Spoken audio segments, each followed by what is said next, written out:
Welcome back to Business 150. This is the fourth part of Chapter 1. Just the last couple slides want to add a little more information to share with you so that you understand the different aspects of managing the economy. As I mentioned in the last video, the government has two ways in which to help manage the economy. The first on the left is what's known as monetary policy, and the one on the right is known as fiscal policy. Monetary policy is controlled by the Federal Reserve, and what they're doing is they're controlling the supply of money in the economy. And so if they are trying to expand the economy, trying to get the economy to grow, they're in an expansionary mode. If they're trying to slow down the economy, it's in a contractionary mode.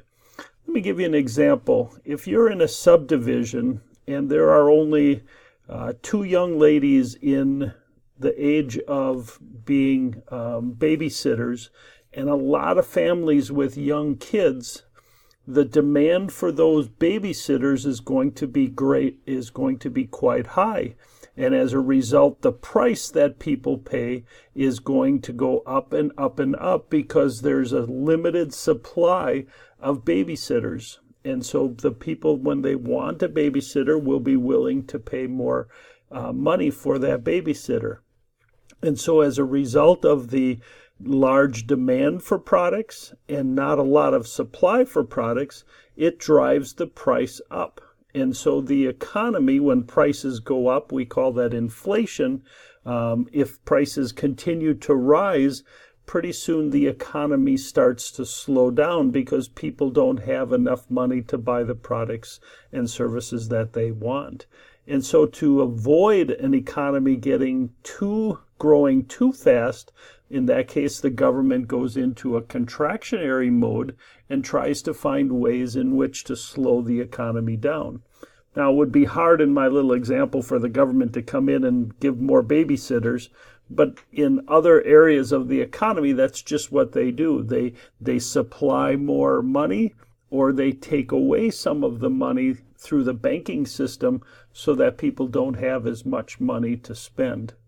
On the other side, fiscal policy, the government manages the economy through those things listed, such as taxation, spending, raising or lowering the national debt. Let's just talk about taxation for a moment. If the government believes that the economy is growing too fast, they might increase taxes, which take away some of the money people have to spend and allows the economy not to grow as rapidly because why? Again, people don't have as much money.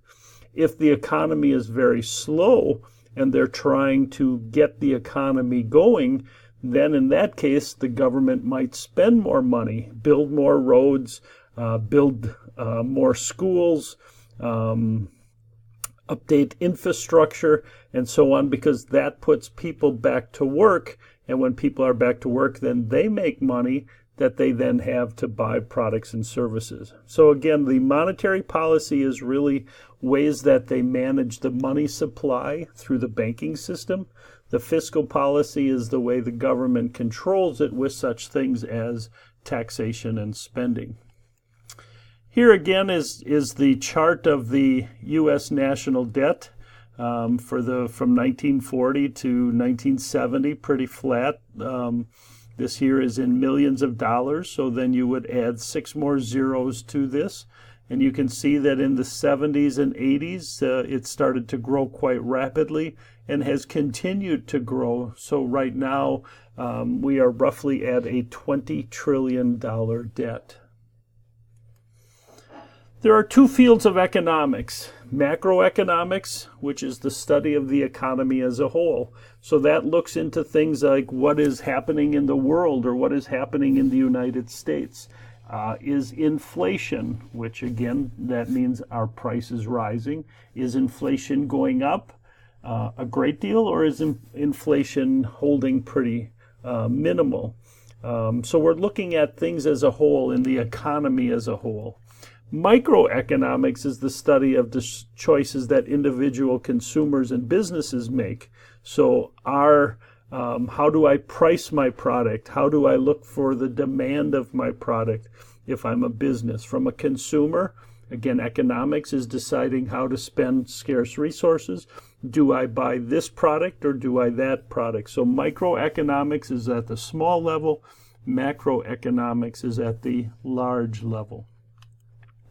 So the chapter objectives for the whole chapter are listed here. We started out by looking at the main participants of business.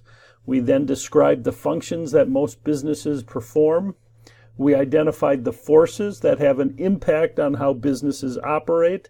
And then the last two videos we have switched to looking at and discussing economics and the economy. So we defined what economics was and looked at the different economic systems, from a controlled economic system such as communism to a more free economy that we have in the United States here called a market economy.